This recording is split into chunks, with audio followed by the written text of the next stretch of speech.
the show.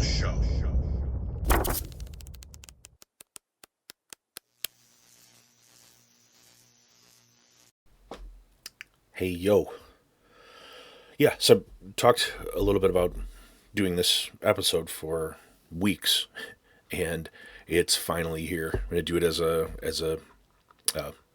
instant premiere, so I'll probably be jumping in to the stream when this premieres. But this is the Bruce Timm episode. I did a Mark Spears episode. I don't know, maybe about 6 weeks ago, and it's still my most popular episode. I keep saying episode, but my most popular YouTube video. Excuse me. Yeah, I wanted to do a Bruce Timm. I think Bruce Timm is criminally underrated. Like when you hear people talk about like the greatest artists or people who have made great contributions to comic books, he's left behind too often. And I think what he did in modern comics is it's respectable, and it's really cool, and he seems really cool to me. And there's kind of a dark edge that people don't see a lot because people are only familiar with a lot of, usually they most identify him with animated stuff. So anyway, so Bruce Timm in 1985 was working in Kmart, and he was an artist, and not happy, as you can imagine, being an artist and working in Kmart. The animation studio Filmation announced that they were hiring, and so he submitted his work and was rejected and went right back to working at Kmart. But months later, they announced they were hiring again. He reapplied, and he was hired. And if you remember, Filmation most famously, especially around that time, most famously was producing He-Man and the Masters of the Universe. And he began working on like drawing backgrounds in He-Man and She-Ra and the Lone Ranger for Filmation. So yeah, cut his teeth immediately on cartoons, and huge cartoons. I mean, Masters of the Universe still, I think, people who grew up during that time for a pop culture thing, it's still kind of one of the most popular like pop culture lines of toys and collectibles. But while he was doing this, while he was working in animation, he wanted to work in comics, and apparently applied multiple times to both Marvel and DC, and was rejected by both. Neither one of them could find room for the great Bruce Timm, which it reminds me of my other episode where Marvel and DC could not find room for the for the great Mark Spears. So who I don't know who's hiring at Marvel and DC. That's kind of the thing that you'd have to wonder about when you hear these kind of stories. And you've heard this about other artists too. Great artists that just couldn't get their way in because they're being blocked by so much talent in 1985 at Marvel. Yeah. So anyway, he started working on. I have some kind of cheater notes here, but he started working on other animation. The movie The Secret of Nim, and he did Mighty Mouse, and he did Tiny Toon Adventures, the little Bugs Bunny babies. But then he also did the Real Ghostbusters, which, if you remember, kind of back in that time, there were two like Ghostbusters cartoons. Like one got the licensing rights somehow, and it was like not Ghostbusters. It was like some dorky thing. And then there was like Real Ghostbusters that was based upon the movies, and those were really good. Like they're really spooky and creepy, and like one episode they like fight Cthulhu. It's bananas. Like if you ever want to check out like really weirdo mid '80s cartoons, the Real Ghostbusters that's one to watch. It's Chonko approved. Bong. I should get a something, some kind of a graphic to do Chonko approved. But what he's really known for, well, he started working on other animation. He famously kind of for Steven Spielberg did a cartoon called Freakazoid. I don't know if you remember Freakazoid. I'll put an image here, and this side. Yeah, I'll put it on that side because that's where my thumb gesture was. Which was kind of a cool cartoon.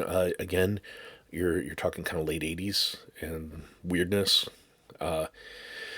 But after that is really where he broke big because he produced I believe directed most of the series, created the series of the the Batman animated series, and if you remember in kind of early '90s, early to mid '90s, that was like it was probably the best superhero cartoon of all time.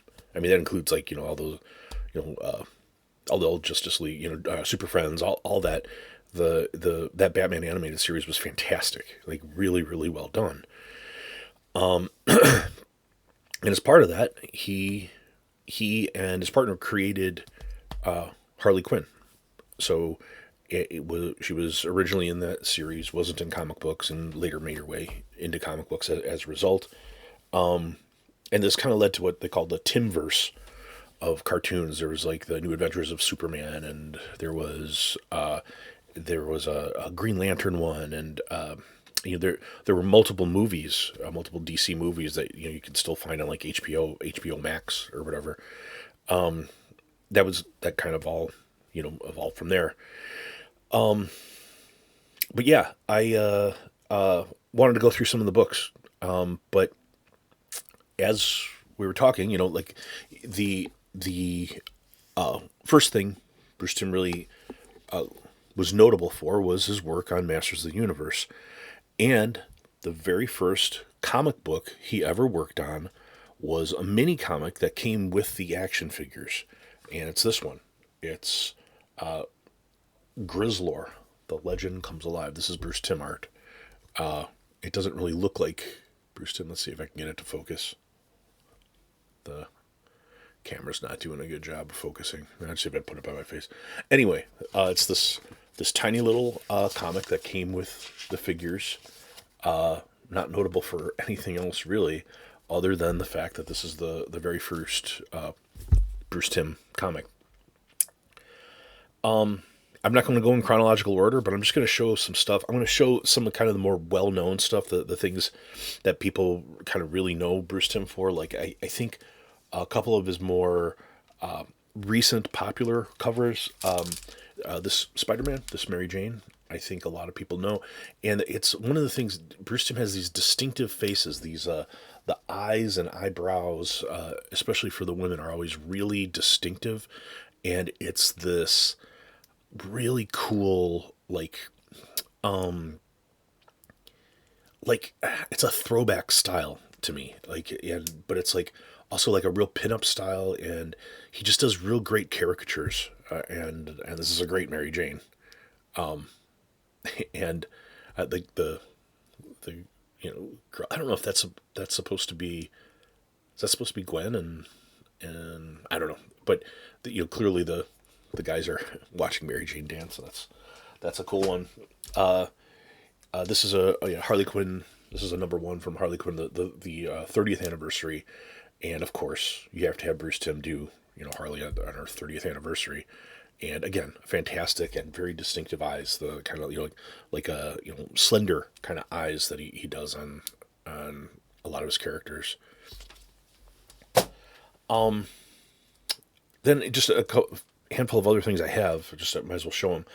This DC Dark Label or Black Label. This Batman Catwoman in the Batcave, and she's showing him cats on her phone, and he has to admit that's pretty cute. So that's another Bruce Timm. Then he did this Harley's Little Black Book, and I got two covers of that. These, again, doing probably the character he's best known for. But then he did some other stuff. Some like this is from DC Vertigo, and it's this Heartthrobs, and it's kind of like a romance cover. Like it's he. One great thing about Bruce Timm is he does a lot of homage to Golden Age, and I think that's what this is like. You know, you could kind of see, even though it's like twisted, it's not. It's like it's set up kind of like those old romance covers are, and you see this a lot. And we'll revisit this because he in some of the other ones he like really directly homages Golden Age. This is one I didn't really know about, but I found this California Out There. Again, distinctive Bruce Timm cover, but a series I didn't even really know existed. Still cool. He so Bruce Timm's also known for real kind of cheesecake, like good girl art, specifically through the '80s. And we're gonna look at some of these, but he did. He contributed to something called Spicy Tales, and they did a collection here. And this was the cover that he did. I had to edit it a little here. But again, this is really Golden Age looking stuff, and criminally underrated. People who love Golden Age generally like Bruce Timm. Like I would say, I don't know anyone that's not into Golden Age comics that isn't a big Bruce Timm fan, and it's because he has that distinctive style, and it really does kind of look a lot like Golden Age, and he really homages the Golden Age real well. This is one I got recently again that I didn't know existed, but yeah, Bruce Timm doing Vampirella, which this has become like a top 5, top 3 Vampirella cover to me. That's fantastic, right? I mean, that is an excellent example of Vampirella. Then I have this. This is not Bruce Timm art, but this was another of the Harley 30th anniversary, and all the artists that ever worked on the Harley series have signed it, including Bruce Timm on the birthday cake. So it's a Bruce Timm signed. It's not his art on this, but Jay Leaston cover, but awesome. So then we get kind of into some of the things, the really more highly desirable Bruce Timm covers. I don't have all of like the most desirable, but I have what I think are the most desirable in my opinion. He worked on a series called All Crime, and this is where you really do look. It looks completely like Golden Age covers. In fact, this one, All Crime #1, like if you look, this distressed look, it looks like it's like all screwed up, and it's not. That's all artwork done to make this look distressed and old and vintage. And this looks exactly like one of the covers that you would see in a Golden Age crime comic. And like all the creases and stuff here, that's all drawn on there. But yeah, and even on the back, it's like, dames in the atomic age, and it's like even the ads are kind of like, real Golden Age looking and stuff. It's just well done series. Then All Crime #2. For some reason, this one's in a magazine size. I should probably get this resized. I think that would fit in a normal one, but yeah, the kind of stewardess has shot both of the pilots, and again, the back, it's all very, very retro ads and stuff. It's really cool. And All Crime #3. As the others, it's very much Golden Age looking, but very much Bruce Timm art. And the back is just advertising a comic, though. In this one, it's not as cool as the others with like the retro ads and stuff. Then we get into my the two Bruce Timm covers that I think are are like the grails. First is Out of This World #1, and this is a direct homage to an actual Golden Age comic, and I believe that's called Out of This World as well. But this is like almost a reproduction of that other cover, updated. I mean, the girl's more scantily clad in Bruce Timm's version and stuff, but this one is, yeah, for Bruce Timm fans, this is one of the big covers. This is one of the ones that everybody tries to get, and I'm really, really happy that I was able to get one in an 8.5, which is cool too. This is from 1989, and then's the big one. I mean, there's for Bruce Timm collectors, there's one cover that stands out above the rest, and that is very, very difficult to find. Very difficult to find in a high grade, and when you find it, you're gonna pay through the nose. I was looking for this for almost a year, and I finally got one. It's the one that usually lives right over here, and people have pointed it out in the past. But this is Five Color Comics #1, and again, it's an homage to tropes from the Golden Age, and it is this. It is girl in distress, in bondage, evil Nazi, about to brand her. Which that actually there's it's a Captain America comic where Bucky is about to be branded, and Captain America, with like Nazis are about to brand him, and Captain America has to bust in and save it. Which for this poor girl, there's no Captain America on this cover coming to save her. This is a bad day for her. But an excellent cover, and in a 9.8, and very, very difficult to find. And I was lucky to get this one. But yeah, that's kind of my talk on Bruce Timm. I really would love to see other people's Bruce Timm stuff. Like I know people have other stuff that is also, there's other things that are very hard to find. I have the stuff that All Crime, getting all three of the All Crimes, the Five Color, and the Out of This World. For me, those are the big ones. But I'd be really curious to see if people have anything Bruce Timm related that they'd like to show.